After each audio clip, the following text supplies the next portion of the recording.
What up, Juggalos? Panic 17 here once again. CarnivalSpirits.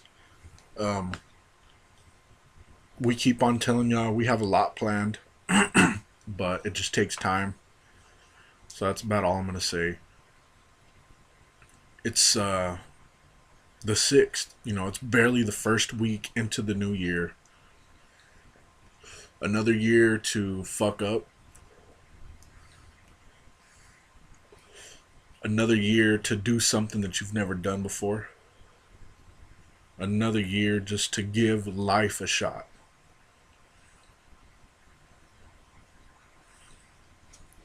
Because it's pretty easy to give up. It's pretty easy just to stay comfortable or, just to stay in the surroundings that you've been staying in. I love doing that. I love being comfortable. I love not having to worry about new things because whenever you do something new, there's always like that. There's always that little voice in your head. Well, what if this goes wrong? What if whatever the fuck? God damn it! I was playing a game and I just got caught. But anyways, we all want to do something with our lives. We all want to do something that we enjoy, and it's very easy to let that shit just pass you by, or to get caught up in life, to just do jobs and shit. And when you get a job, it's really easy, like I said, to just let life pass by. Before you know it, you start a job. It's been 2 months. You're like, wow, what the fuck happened? And it's obviously it's not that fucking fast, but sometimes it feels like that. It's like, damn, it's already been 2 months, and your dreams kind of get put on the side. That's what kind of has always happened with me is I'll get a job and you forget about your dreams and what you want to do. In 2008, I stepped into the ring, and it's so fucking weird, man. Being like a 13-year-old kid, and most kids 13 years old, they want to play baseball, they want to play football. I don't know, they want to join the army. Me, I wanted to have my face covered in blood. I grew up in the Attitude Era, and that was one of my dreams, was just to be busted wide open and see my face covered in blood like Stone Cold, like Triple H or whatever. I wanted to be a wrestler. That's what I wanted to do for a living, is just go around the United States or go around the world and bleed all over the place. But life, jobs, everything gets in the way, and a year could go pretty quick without even realizing it. And just watching the WWE network has really kind of brought my passion back for wrestling. Because what happened is, like I told you, I was wrestling for a little small indie federation, the lowest of the low, in Roswell, New Mexico.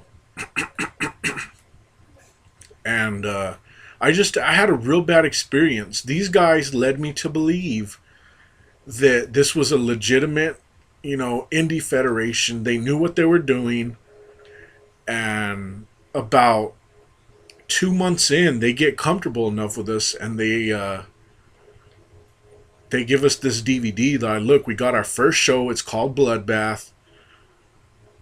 And watch this video and just touch up. Everybody go learn a move from this DVD that you think you might be able to do that you have never done before.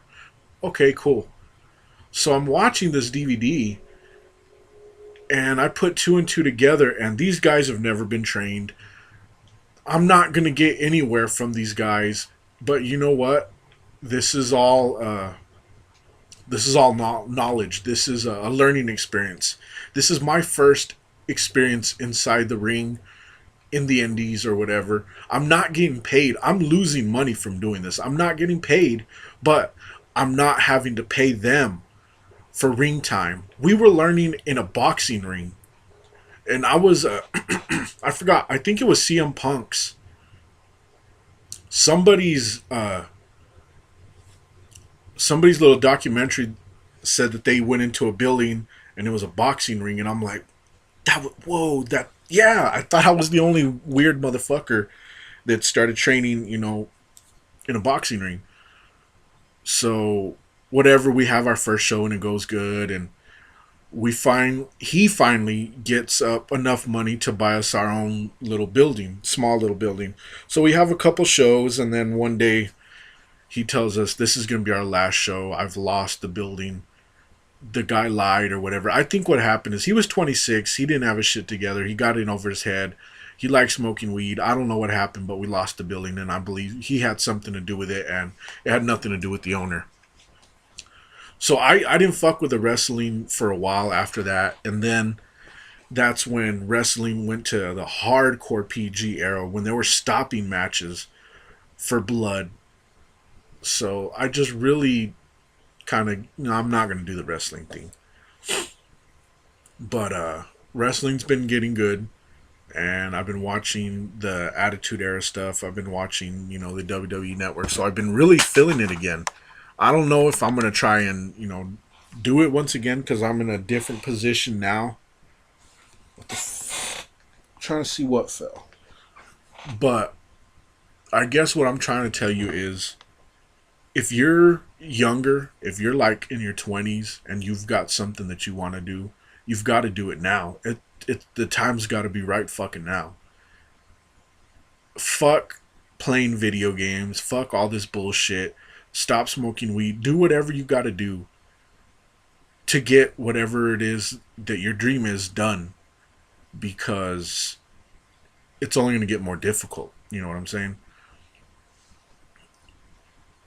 I kind of wished I would have, because I've always at least had 6 months off that I would, periodically with smoking, I would quit. The first time that I ever quit was because of probation. Then after that, I would just quit 3 months on my own and not smoke, and then start smoking again or whatever. But it's like after that wrestling, I had the sour taste in my mouth. I didn't have no more dreams after that. Wrestling was the main thing, and then I had that bad experience, which shouldn't have stopped me. I should have went, on, but like I said, life gets in the way. You got shit going on, so I didn't fuck with it. But if there's something you want to do, you've got to do it now. You can't just sit down and do the same old shit. Do it now, so by the time you're 25 or 30, whatever the fuck it is, it's like, you know what? I'm getting paid for doing my dream. It's not that much, but it's just enough where I don't need a job. And you won't have to be, by the time you're 30 or whatever, you won't have to be working a job like everybody else. You'll be kind of living your dream on a low scale. Still struggling, maybe you got a side hustle, maybe you don't. But you're doing it. So that's just it for right now. That's just what I wanted to get out there. I'm writing off and on very, very slowly. I have a vision for my solo, and it's just gonna take time. I'm gonna make damn sure that this that the recording is good, that the lyrics are pretty fucking good. I'm gonna be promoting it more on YouTube than I am on my Facebook, like for like the YouTubers and shit that got me on my Facebook. I'm not gonna promote it at all, just cause I don't know. I don't want to over promote it because this guy in my town has it, and he over promoted it, and then I listened to it and I'm like, your other one was better. So my thing is, I'm not gonna promote anything once it's done. For my hometown people, I'm just gonna be like, look, this is what I was working on. If you want to listen to it, cool. If you don't, then whatever. Because it's not for anybody I'm not making this to impress anybody. I'm making it to impress myself and just get some shit off my head, get some shit off my chest in the form of raps, and hopefully that'll help. Maybe it will, maybe it won't.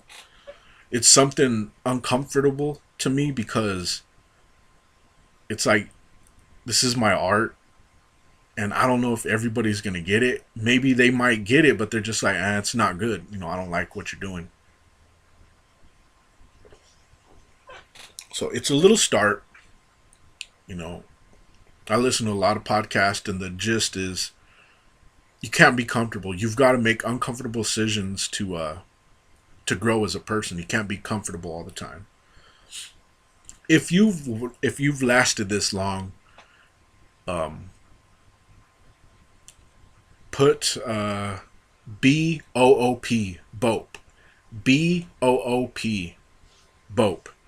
It's just the little story behind that is me and my friend would say that whenever the class was silent, we'd be like BOP, and then like look down and be writing on our paper, and then like kind of look up and see if anybody was looking at us, and then I would have to go. So he would say it, BOP, and then I would say it, and I would have to say it a little bit louder, BOP.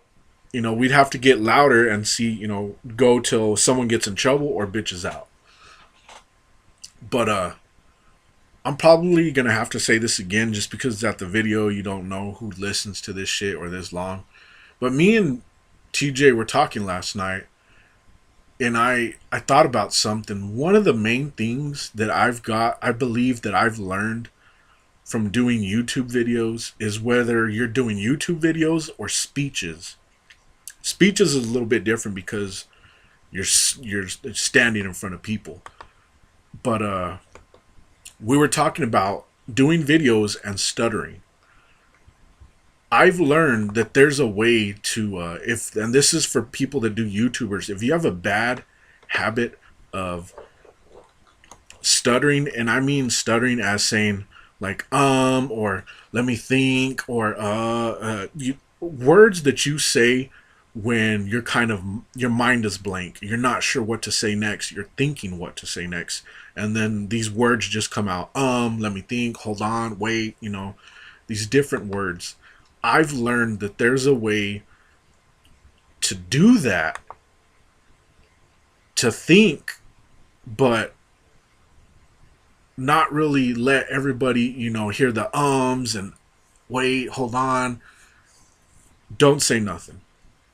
If you've ever watched speakers and when they're talking to a big group, because that's basically what you're doing when you're making a YouTube video, is you're talking to a group, is there's pauses in their speech.